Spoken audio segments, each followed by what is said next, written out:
This evening, Elie's in a mode of building on previous events. So we had Bergson in the seminar at this time. We'll have Bergson again in August. We had gravity in Malta. We're going to have gravity in a different way, in a different manner today. So I look forward to this. And without any further ado, let me let Elie begin. Thank you very much. Thank you, Chris. Yes, this lecture is really a follow-up on a talk I have delivered earlier in Malta, as some of you may remember. So the purpose of the topic of my talk then was zero gravity, and it still is. And I believe the title was Philosophy in Zero G. You may consider this as a sequel to the first episode. So let's call it Philosophy in Zero G 2. Yeah. Couldn't come up with anything better. And it's not the same lecture, basically. It's a follow-up. So let me start by reminding you that the idea of the augmented or expanded body is the source of much fear and much excitement, but mostly it is a phantasm, and as such it feeds on similes and projections of all sorts. One of them I will claim is the astronautic body in conditions of zero G, zero gravity. Now this figure is remarkably ambiguous, and I'd like to start with that. It's surrounded by numerous prosthetics. It can be described on the one hand as a diminished, enfeebled body, deprived of its habitual capacities of locomotion, and whose long-term exposure to weightlessness can result, as we all know, in serious medical condition. On the other hand, being freed from its own weight, it has been, it's not so apparent here, but you just have to untie him. Freed from its own weight, this figure has been celebrated as a kind of an angelic figure, a sort of a concretization of the Icarian dream of ascension and free flight. And naturally, it is the entire issue of space flight or space exploration or even terraformation today that can be viewed as an allegory of the augmented body. Sending out space shuttles or probes into space is the emphatic, the planetary version of the same issue, really. It is as if the human species was about to build an extension of its own body that enabled it to actually reach distant stars, distant planets that it could only, up to now, attain at a distance. So, of course, there's much to be said on this chapter. I've argued a few points in Malta. I won't be coming back on these issues. But the claim I wish to make tonight is, in fact, much more simple, much more fundamental. First, I would like to remind you, in fact, that the astronautic body, the astronautic augmented body, whether it's floating around in orbit or wandering on the surface of the moon, the astronautic body is generally not freed from gravity. And in order to drive that very simple point home, I will ask you to bear with me while I rehearse with you a sort of a 101 physics lesson on gravity, a lesson that is at once very simple and somewhat hard to assimilate for our hardwired terrestrial brains. So from there, I would like to derive a more general conclusion regarding the necessity of expanding the limits of our anti-gravitational intuition by tuning into the schemes, or at least some schemes developed by contemporary science, by what you might call the contemporary scientific imagination, in order to get a better sense of the existential values attached to the idea of weightlessness, and perhaps to achieve a more lucid understanding of some of the issues behind the second wave of the space age that we are witnessing today. That is the program. So, tuning into physics, to the imaginative, intuitive part of the ongoing production of scientific knowledge in order to achieve a better appreciation of what is at stake in this augmented body that I connect here to the issue of astronauts in zero G. So we might say that zero gravity, from that perspective, needs to be framed, reframed in different ways by us. I mean, it's of course important for those directly concerned, the astronauts. They need to meet to prepare themselves to meet the pragmatic requirements of postural stability and control. They struggle to develop, even here on Earth, special skills for spatial orientation and navigation in zero G. That's their business. I mean, we are all familiar by now with the feats of choreography, as it is, choreography by which graceful and skilled movements of the body, careful pushes and pulls, allow an astronaut to rotate about his own horizontal axis, as it is. We've seen that. And this is fine as far as it goes, but I bet none of us here is interested in joining the NASA after getting a degree at EGS. So I think a more topical and also I think more challenging task awaits those on Earth who, like myself, maybe like some of you, feel they have some connection with whatever is happening up there. And when I say up, of course, it's also there, anywhere for that matter. I'll come back to that point, which is probably the essence of my claim about zero G. So I'll come back to that. So the more challenging and more urgent, pressing task for us is that if we feel that you're somehow connected to what's going on there, for instance, by following the traffic of astronauts using the iPhone app People in Space, I recommend. You get notifications about new Russian astronauts being propelled in outer space, which is nice. I mean, especially at 3 a.m. You wake up learning that Alexander Skvortsov has been launched, basically. It's a strange feeling. And here, of course, it is a matter of engaging in a particular dialectic of understanding and imagination to simply make sense of this peculiar situation. At the outposts of the planet and of humanity as a whole, a few people, I mean, by now, no more than 500 people have been living for some time, and they continue to live, an orbital experience which puts them in a situation of gravitational suspension, which no living organisms that we know of has ever experienced, except, of course, except for the space dogs and cats and mice that have followed humans in their wake and sometimes preceded them. On this chapter, I'd like to remind you that Laika, the Soviet space dog, preceded Gagarin by a few years. So, thought for Laika. So to make a long story short, I consider astronauts to be the eyes and feet of the augmented body of humankind in the making. Eyes and feet, or perhaps a yet unknown organ to be determined. But the problem for us, staying on Earth, the stay-at-homes, the problem for us is to realize that the brain, our brain, has stayed home with us. It is not yet installed in the International Space Station, and as I've mentioned, it is still very much under-equipped to deal with the entirely new situation at a distance. It has a hard time processing all this according to its earthly frameworks. So what I suggest is that we start tonight.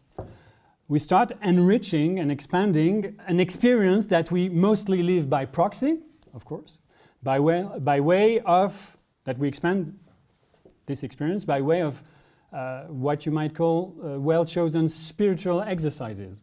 Spiritual exercises in the sense that French philosopher Pierre Hadot elaborated in his books on ancient wisdom, ancient Stoicism, for example. Spiritual exercises, mostly mental, that may nourish our orbital imagination and intensify our connection with this embryonic augmented body.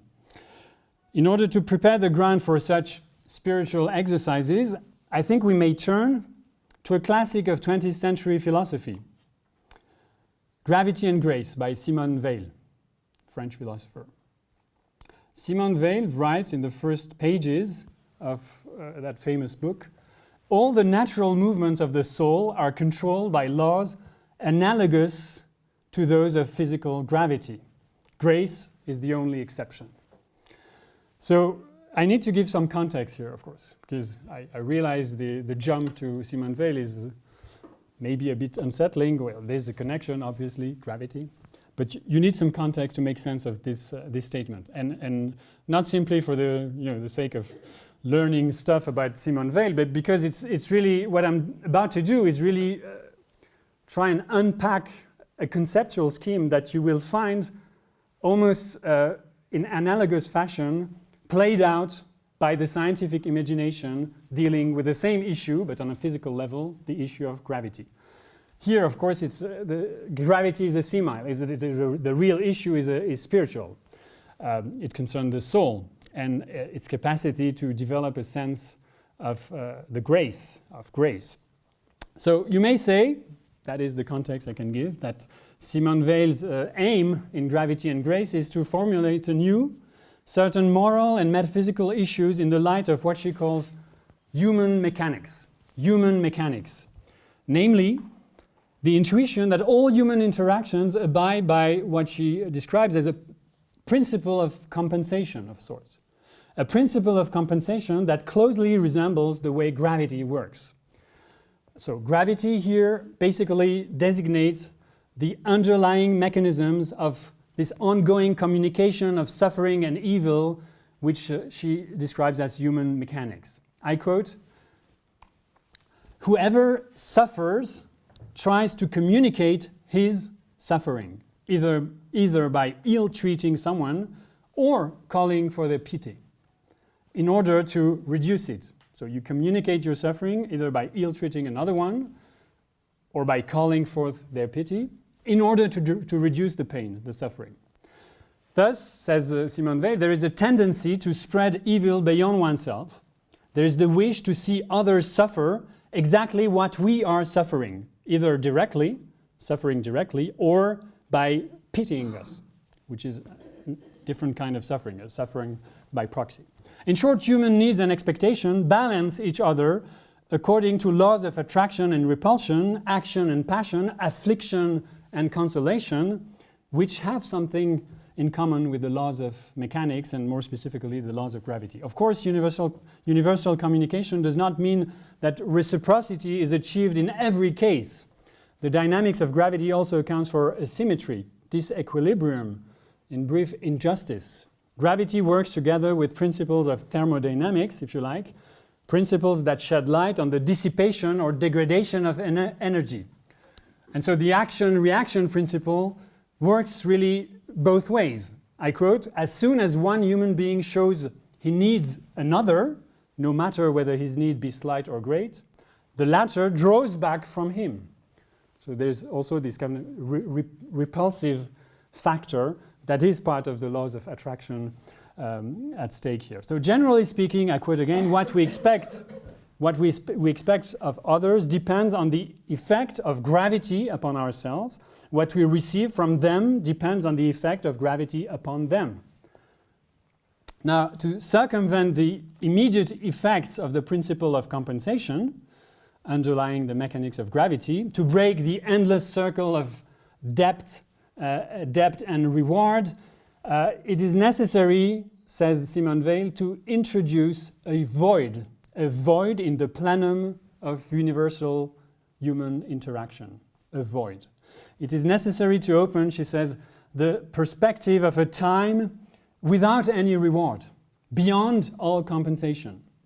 And in order to achieve this, the subject must accept a void within itself. But first, that void must be created. It must be created to allow the subject to redirect his or her intention, to reorient his or her desire. And so something must be torn out. A crack must form, revealing a void in the universe itself, even before it's created or reappropriated by the subject. A void in the plenum, a void that the subject may endure. Now, at first sight, this subtractive action of the void should amount to a suspension of gravity. Should make sense this way. And Simone Weil describes it this way, to an extent. The action of the void is described as supernatural. I quote, she asks, where is the energy to be found for an act which has nothing to counterbalance it? The energy has to come from elsewhere. Thus, the mark of the void is itself the sign of supernatural action. In other words, it is the sign of grace. I quote, grace fills empty spaces, but it can only enter where there's a void to receive it. And it is grace itself which makes the void. Okay? It's not up to us. So this is my first layer, if you like, the first set of concepts that I needed to introduce to make sense of the original quote. But I need now to be a little more precise about the way grace operates. How does grace operate for the subject? How, from the point of view of the subject? So now I have to very briefly emphasize two aspects. First, Simone Weil explains that grace induces, and we hinted at that earlier, a transformation of the very relation of subject to time. This is fundamental. Grace opens up the perspective of a future freed from the imaginary logic of debt and retribution, a time without past and without future, detached from any notion of progress or decline, a time beyond becoming. This renunciation of past and future, as Simone Weil writes, is, in that sense, the first of all renunciations. Now, more positively, what this means is that the subject must embrace a time articulated upon privileged moments of grace. So not an unfolding becoming, but a time punctuated, and in fact punctured by privileged moments of grace, instantaneous intimations, if you like, of eternity, which act like punctures in the fabric of becoming. I quote, "Man only escapes from the laws of this world in lightning flashes, instants when everything stands still, instants of contemplation, of pure intuition, of mental void, of acceptance of the moral void. It is through such instants that he is capable of the supernatural." So, a radical detachment from the promises of time, as much as from the fear of loss or the fear of death, that is what is required from the subject. No less. I quote, "To accept the past without asking for future compensation, to stop time at the present instant." But to be snatched away into eternity in this manner requires some preparation. And this is where I will reconnect with 0G shortly. It requires some preparation. In order to break with the logic of hope and expectation, in order to cease making the future our objective, we need to first endure affliction, pain, weariness to the end. We need to experience the void as a loss of equilibrium and to settle, so to speak, to install ourselves in this disequilibrium. And now a second transformation is in order. A second transformation occurs, which is in fact more important for our purpose than the one related to time. It's a transformation in our relation to gravity itself. Our relation to gravity itself. And the crucial point here is that it is not a matter of suspending gravity. The void does not suspend gravity. It insinuates itself within the mechanisms of gravity in a very special way. It is a matter of accommodating gravity from an entirely new perspective. I think this is where Simone Weil is getting at. So, is the task for the subject one of counterbalancing gravity? Yes and no. Well, not really. Rather, it is a matter, the way I understand it, of embracing and enduring gravity to the end, without reserve. I think that's the proper preparation. In order to endure and receive the void, you should first embrace and endure gravity without reserve. I think that is the meaning of the passage I just quoted earlier about enduring pain and suffering to the end. So this implies concretely renouncing to the temptation, to the immediate temptation of counterbalancing gravity. Finding a sort of equilibrium that trades on counterbalancing the immediate effects of gravity. Renouncing, in other words, to this compensating moves, and instead changing our own weight in the balance of the world. What does that mean? Changing our own weight in the balance of the world. It's a quote. And in order to, and this is I think, one of the last quotes I will give you. Well, I have two more, but this is the first. To be innocent is to bear the weight of the entire universe. To bear the weight of the entire universe. So it's not at all about suspending gravity. It is to throw away the counterweight.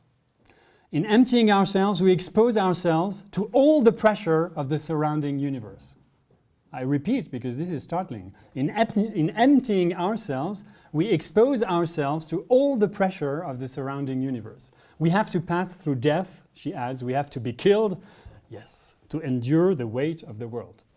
So I will skip the kind of the drama, the angst and pathos of the, let's say, of the metaphysical situation described here, and focus only on the intuitive and already conceptual scheme that concerns more specifically the connection to gravity. It can be extracted from this particular metaphysical context to a certain extent, I think. It can be transposed to different issues. So the way I see it, the way it's been just described, it is really a matter of learning to fall properly, to yield to gravity in the proper manner. And what I'm about to quote now really describes this process. How to learn to fall, or as she describes it, to fall in a way that might be described as a fall of the second order. Rather mysterious claim.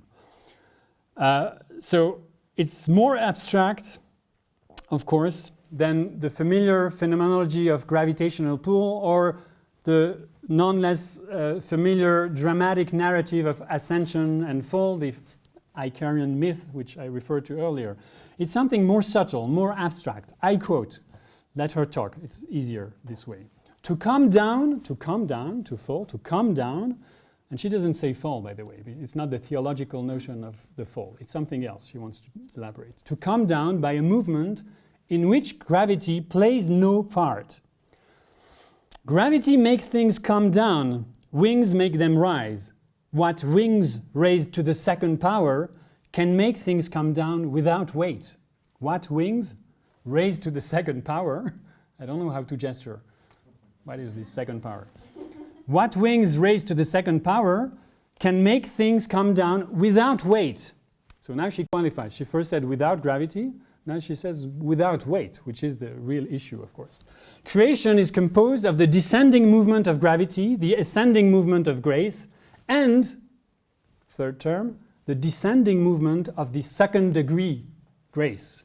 Grace is the law of the descending movement, not the law of ascension. Moral gravity makes us fall towards the heights. Interesting dialectic. So grace is the law of the descending movement, quite unexpected. On the other hand, moral gravity makes us fall towards the heights. And of course, the two are indiscernible, the two movements.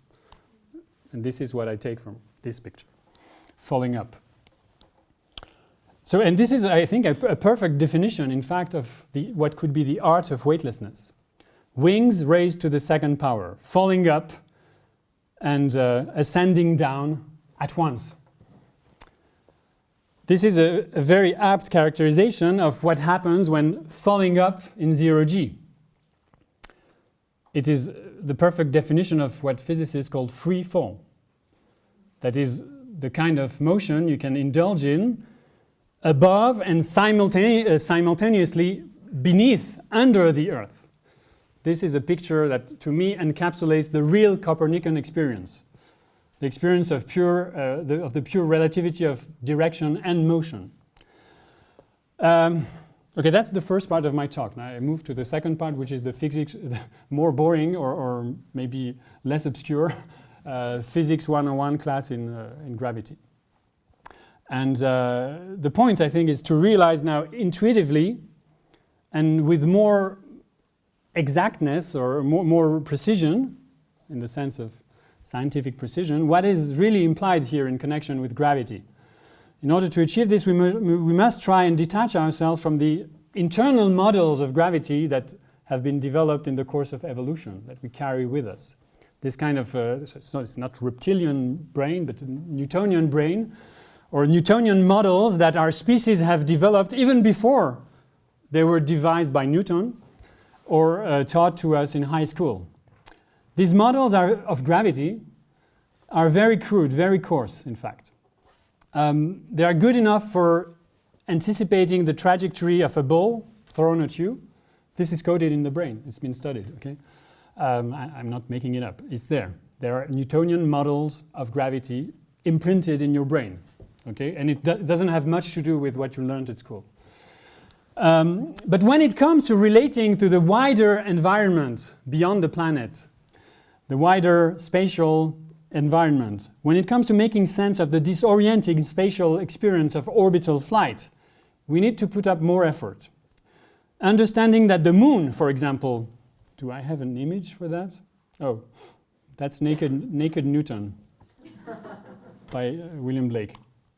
Yeah, I'll come to this one. So understanding that the moon, for example, is, as you've been told before, I guess, that the moon is really falling towards the Earth at every moment, falling on our heads at every moment, just as an apple falling to the ground. This was Newton's famous intuition, not just the apple, but the connection between the apple and the movement of the planets, of course. Everybody knew what happened to apples, and Aristotle's explanation of gravity for earthly body is perfect. I mean, they move towards their proper place. What else? But the moon is less obvious. What is the place, the proper place of the moon? And the point, of course, Newton's intuition is about realizing that it is exactly the same process which accounts for the vertical falling of the apple and the orbital motion of the moon around the Earth. So for a proper understanding of what is at stake at a physical level, when we speak of gravity, microgravity, zero gravity, we need to clear the ground a little bit. And here comes my man, Gaston Bachelard, another French guy.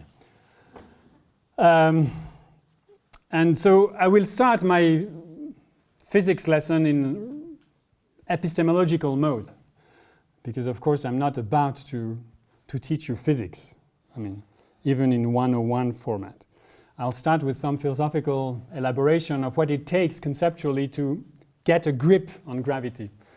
In a rather simple way, Bachelard explained this very nicely in a book called The Dialectic of Duration. There's a passage in this book, The Dialectic of Duration, in the chapter on physical causality, where this is, in my view, very clearly set out. What do we mean, he asked, when we say that a body, a stone, an asteroid, or a spaceship for that matter, when we say that a body is attracted by the Earth? Okay? By speaking of attraction, we are already gesturing towards what we picture ourselves, rather vaguely, as the action of pulling down. Follow me? In other words, we think we are dealing with a temporally unified phenomenon involving an agent, the Earth. Do I have a picture for this? Yes. Mars. It works on Mars as well, my reasoning here.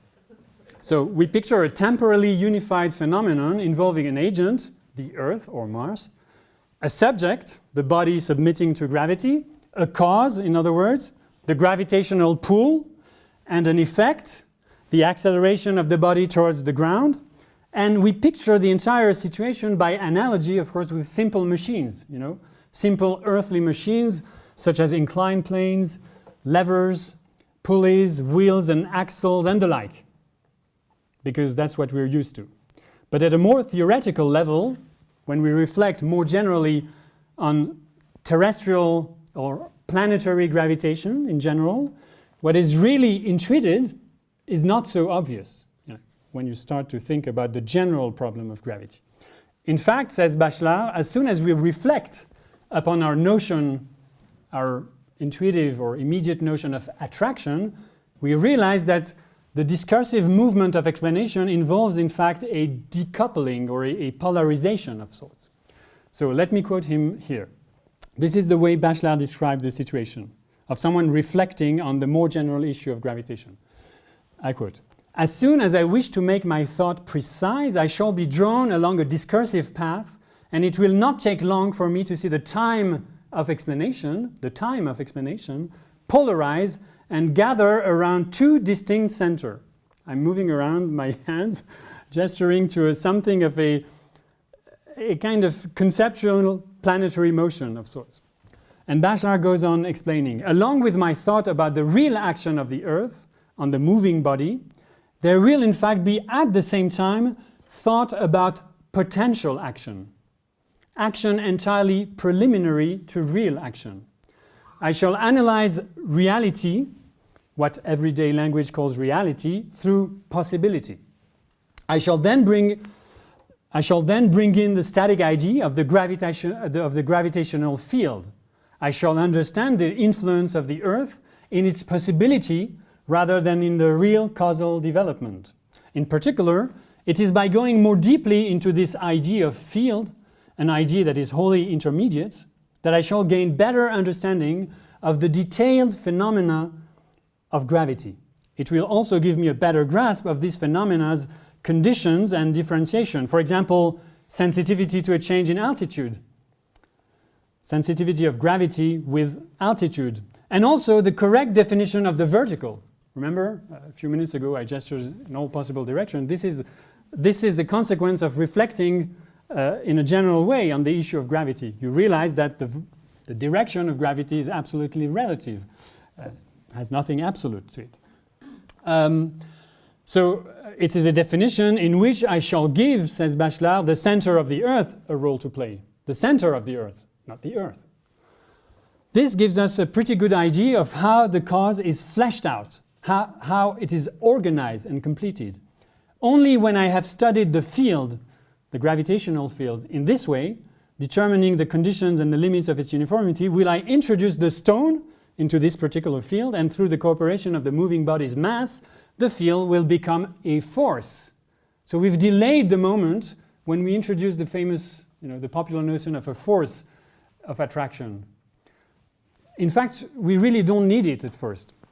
It is something that emerges from the general situation involving field, potentiality, possibility. So again, attraction in the end is not the active cause behind gravity. It is not even a force by itself. Attraction is not a force by itself. Only when taken with its overall field conditions does it become a force. I quote, "The realization of the cause, in order to give its effect, is an emergence, a composition. It has nothing primitive to it." So this is a nice epistemological lesson as it goes, but the best is yet to come. Because the same thing, of course, is true also of the effect, being dragged down, pulled down by the action of gravity. The effect is best seen as Bachelard says, a convergence of conditions in a space of possibilities which has more dimensions than any single cause. As such, the effect appears as an associated factor in the production of its cause. This is mind-boggling. The effect is an associated factor or parameter in the production of its cause. So we're reversing the usual temporal order of explanation. The reluctance we may feel towards this inversion of causal common sense, of chronological understanding of cause and effect, is an indication of the difficulty of embracing a fully functional view of causation. It bears witness to the ongoing resonance of what Kant viewed as the a priori conditions of our experience of nature, those a priori conditions that he sees as rooted in the forms of intuition. In this instance, the fact that we frame causal relations according to a temporal scheme of succession, before, after. And we do this, says Kant, even when cause and effect are in fact perceived as simultaneous.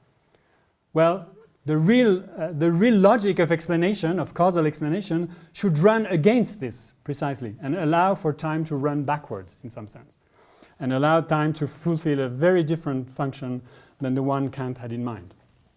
In reality, there is a logical heterogeneity between cause and effect, which cannot be resolved temporally. by a mere chronological ordering.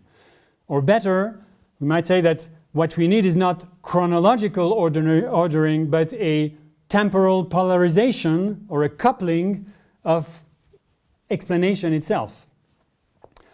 So let me close this. Let me wrap up this epistemological moment by a quote, a last quote by Bachelard, which kind of sums up the whole situation and will allow us to move to our conclusion regarding zero-G, how this affects the way we can picture those people floating around in the International Space Station in orbit. Bachelard writes, the pool of gravity will be analyzed in two phases by relating two objects, the moving body and the Earth, and also by distinguishing between the time of the possible and the time of the real. This is what we need. The tools, the conceptual tools, are some objects, yes, related in a certain way, and a distinction between the time of the possible and the time of the real. The study of the potential mathematical functions, which are the basis of the mathematical physics of fields, is, like it or not, founded on the metaphysical idea of potential. And it's a metaphysical idea. It's not a specifically physical idea.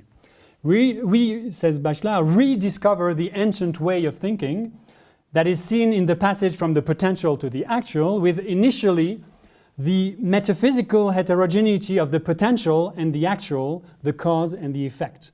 It is perhaps by going more deeply into a theory of causality that that minimum emergence could be found, to be precise, that which appears in time as the first action of time. Minimum emergence, that which appears in time as the first action of time, a slight accentuation of reality that produces a definitive effect. Ooh. You can check it out in Duration, the Dialectic of Duration. I will submit that the astronaut's experience of microgravity in orbital condition can be viewed in turn as an in vivo experimentation on that minimal sense of emergence that Bachelard refers to in this text. Living in zero-G involves an ongoing experimentation, embodied experimentation with gravity in the expanded sense that has been described right now. The exploration, of course, of new territories of the expanded body through the apprenticeship of new ways of moving around, but I surmise, more importantly, the apprenticeship of those slight accentuations of reality that Bachelard has in mind. So not only tilts, pushes and pulls, proprioceptive, visual and cognitive adjustments of all kinds, but also the more invisible mental adjustments required by if we want to picture the situation properly, the situation of floating in orbit. So I may come back in 1 or 2 minutes to this notion of expanded body, which I think, in fact, must not be confused with the usual way we refer to augmented or enhanced body. I think expanded body captures more adequately what I have in mind here. It's more like a generalization, if you like, or a repotentialization in Bachelard's sense of the situation achieved by the thinking body, a body capable of reflecting its own conditions. That's what we call a human, by the way. A generalization, a repotentialization of the situation, which is quite similar to what we just have achieved regarding the physics of gravity. But we need to take one more step, and this is the last moment of my presentation. I will leave aside some things that we could stress or emphasize in passing concerning the relativity of direction and motion. Let's forget about this for now. And I come to what is, in fact, the simplest part of the story, and I can review this rather quickly. It is the Gravity 101 moment, which in fact in retrospect will shed light on whatever I had to say in a kind of elusive way about the significance, the metaphysical and physical significance of zero-G or orbital motion. So I assume you are all of you are more or less familiar with the basic physics of, not of orbital flights, but of gravity. I think what I just said through Bachelard is enough, in fact. Now we need to, and that's the trick, to transport whatever we had to say about gravity, let's call it planetary gravity, gravity at the surface or in the vicinity of the Earth, to something that happens not that far, in fact, but at a few hundred kilometers from there. For example, in a space shuttle or in the International Space Station. That's about 400 kilometers from us, not that far. We're closer from there than we are from Paris, I suppose. This needs to be checked. Anyway, so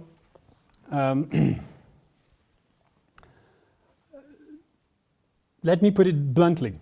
At 400 kilometers of the surface of the Earth, the gravitational pull exerted on all bodies is about 90% of that experience here, down here on Earth. So there is gravity in space. In the kind of space we're interested in, the kind of space that people orbit, bodies are submitted to 90% of G. Okay, well, that's a fact. So what are we to make of this? Because the first question is, how come they float around? Why are they weightless? So the point precisely is that what we call microgravity or zero G is not the suspension of gravity. It is a complication of the situation, of the general situation that is already valid on Earth. It involves something like a neutralization of the most obvious and the most habitual effects of gravity. So again, the most pressing question should be, why do astronauts float around in space or inside the space shuttle orbiting the Earth? Well, the answer, as always, is in the question. We merely need to unpack what is implied by the word orbiting. So here I need to fast forward because it's already late. And what I have to say is rather trivial, although essential, I think, for a proper understanding of Simon Weil, for example. Let me put it this way. If we could build a gigantic tower reaching up beyond the atmosphere, a tower of the kind described in Kim Stanley Robinson's recent novel 2318, which I recommend.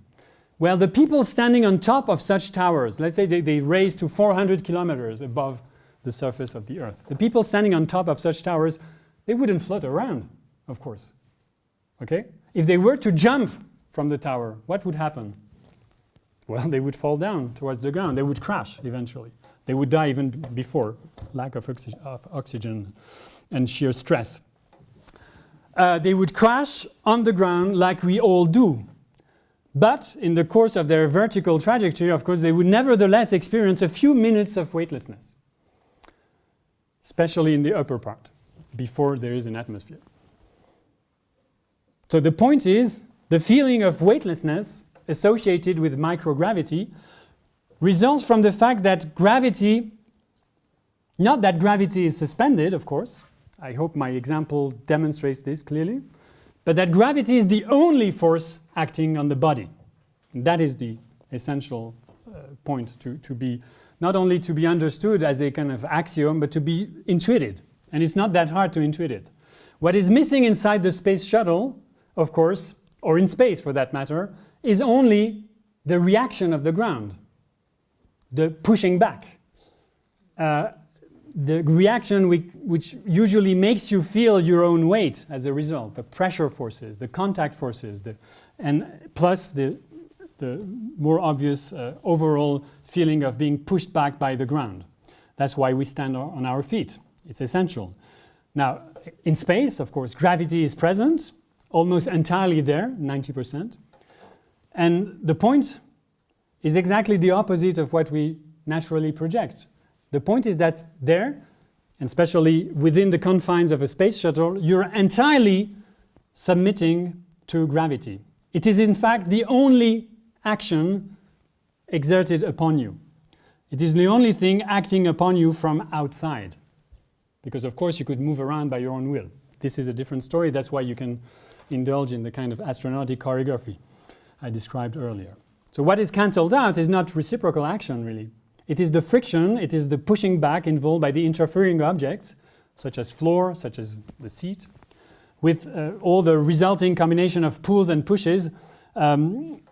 In short, the upward pushing force exerted by the ground, the force that enables us to stand firmly on our feet, and so on and so forth. And to develop, by the way, and this is essential, of course, a sense of upright, a general sense of upright, which we tend to transpose in orbital conditions with the result of a feeling of disorientation, sickness, and so on and so forth. Our brains have a hard time to adjust at this level, of course.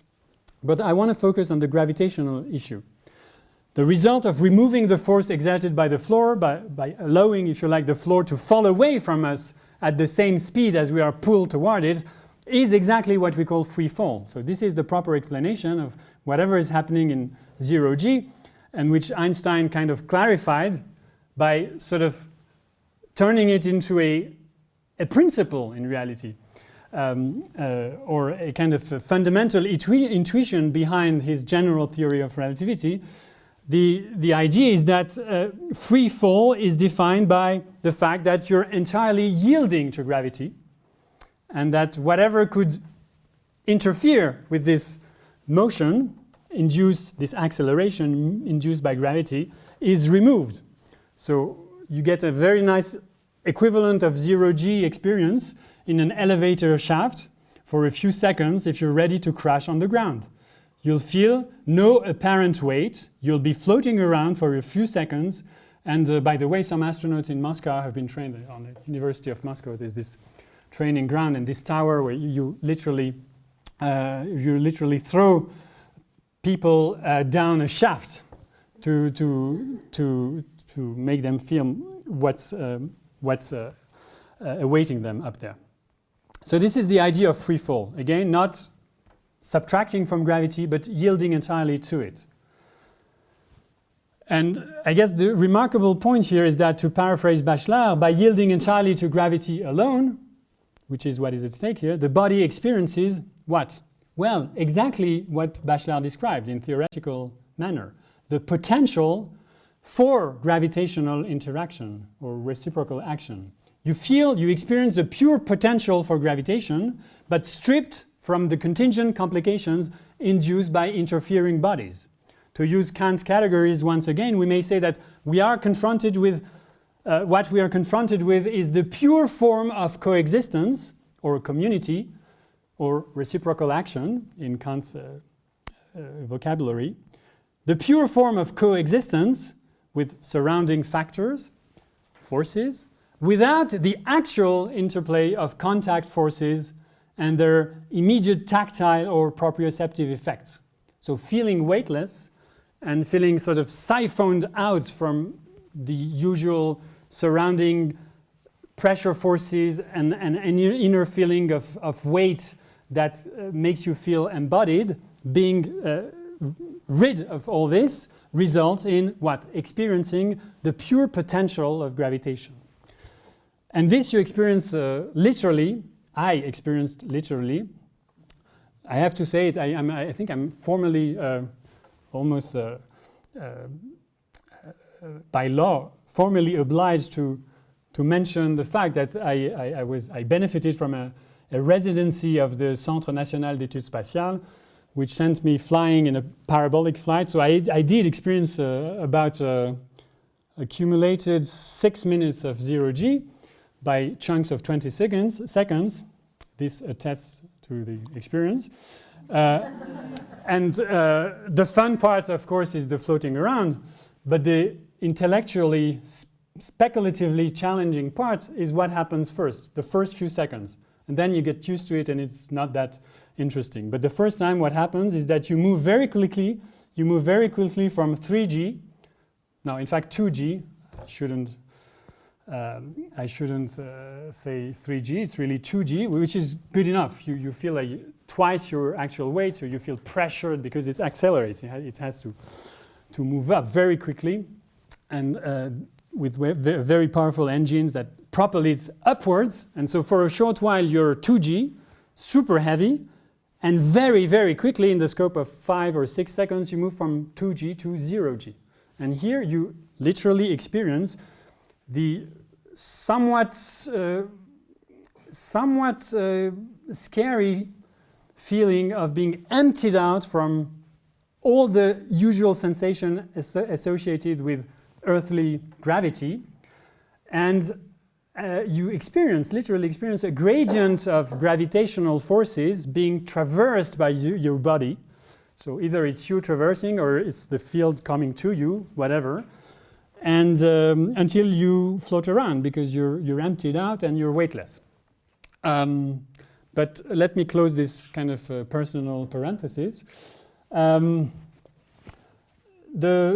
whole point, you see, is to develop a proper intuition that to account for the action of the gravitational field in such conditions, there is really no need to add anything beyond the fall itself. That is, even the idea that you're pulled down, which you are. When you're orbiting, you're constantly, just like the moon, falling to the ground. Only you have an initial push forward, which by virtue of the mere principle of inertia